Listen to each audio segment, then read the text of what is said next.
매출 원가를 추정하려면 뭐 여러 가지 방법도 있는데요. 과거 원가율을 보는 거죠.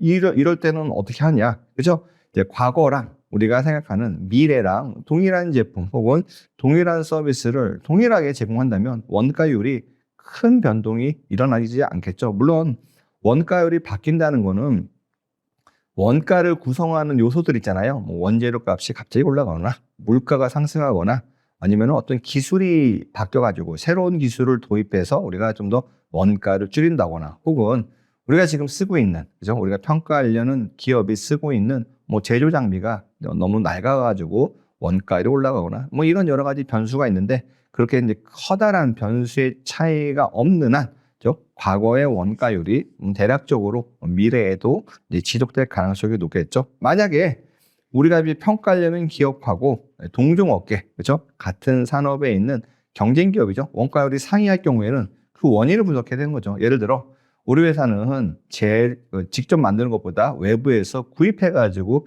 판매하는 비중이 많다. 그렇죠? 우리 회사는 조금 더 이제 아니면 공정상의 어떤 문제 때문에 다른 경쟁사보다 좀 높다. 혹은 우리 회사는 최근에 새로운 기계를 도입해가지고 더 생산성이 높은 기계를 도입했기 때문에 더 낮은 원가로 만들 수 있다. 뭐 이런 합리적인 이유가 있어야겠죠. 자, 재료비를 보시면 우리가 이제 보통은 회계적으로는 매출 원가를 뭐 기초 재고, 뭐 단기 매입에 그렇죠? 혹은 빼기 뭐 기말 재고 뭐 이러한 이제 심플하게 쓰지만 실제 요 재무제표를 추정할 때는요, 원가의 어떤 성격별로 이렇게 추정합니다. 여기 재료비. 재료비 자체도 이 변동을 예측하기는 되게 어렵겠죠. 왜냐면은 재료비 하나하나가 워낙 여러 가지 변수에 의해서 영향을 미치기 때문에요. 그래서 일반적으로 뭐 매출액 대비 혹은 매출량 대비 일정 비율을 쓰는데, 그 비율이 어떤 거냐? 어떤 경쟁사 대비 혹은 회사의 원가율을 바탕으로 쓰는 경우들이 많이 있습니다.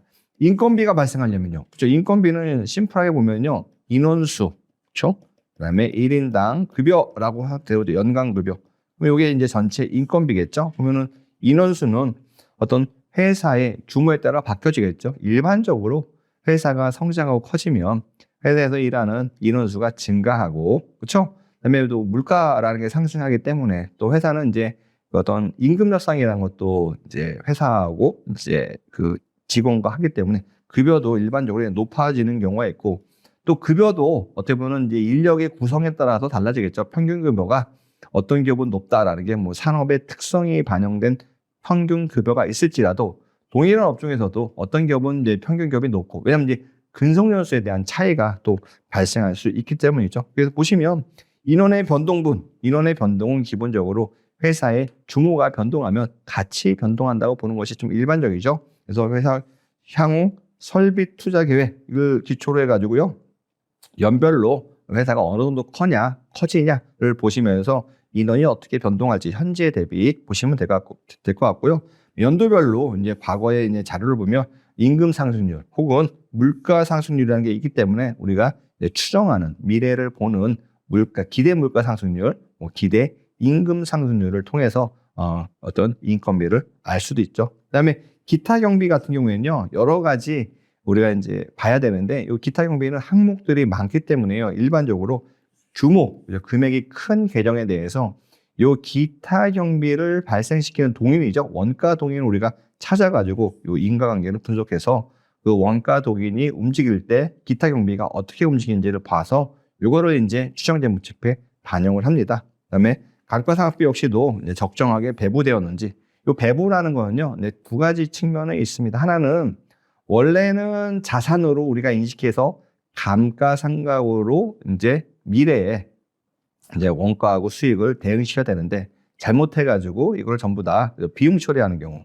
혹은 우리가 어떤 특정 사업부에 대해서 가치 평가하는데 그 사업부, 공통자산인 거죠. 공통자산에서 발생하는 감가상각비를 그 사업부가 너무 적게 가져가는가, 뭐 이런 식으로 해가지고 감가상각비의 이제 배부까지도 볼 수가 있습니다. 자, 판매비하고 관리비도요, 우리가 이제 매출 원가랑 거의 유사합니다. 회사의 일반적인 과거 원가율을 보고요. 그 원가율 자체가 동종업계의 원가율하고 상이하면 그 합리적인 이유를 찾아야 되고, 그렇지 않으면 이 기업이 갖고 있는 어떤 문제점, 반대로 말하면 원가율이 낮다면 이 우리가 평가하려는 기업이 갖고 있는 강점으로 파악할 수 있죠. 여기 인건비는요, 동일합니다. 그죠? 우리가 이제 설비 투자 계획이 늘어나면 아무래도 판매량도 늘어나고 관리비도 같이 늘어나겠죠. 인원이 늘어나면요. 그래서 그런 부분들을 고려하고 대신 영업 비용이 중요하죠. 예를 들어 뭐 에이전트를 통해서 판매한다면 매출액이 늘어나면 에이전트에 대한 비용이 늘어나겠죠. 그렇죠. 기타 경비 역시도 요 인과관계를 가지고 본다. 감가상각비도 동일한 방식으로 우리가 본다. 그래서 판매비하고 관리비, 매출원가는요 거의 유사한 개념이지만 판매비하고 관리비는 주로 이제 판매 관련된 뭐 직접 비용들이 많이 있기 때문에 그런 비용들, 또 광고비, 프로모션비 이런 것들을 우리가 추가적으로 분석할 필요가 있습니다.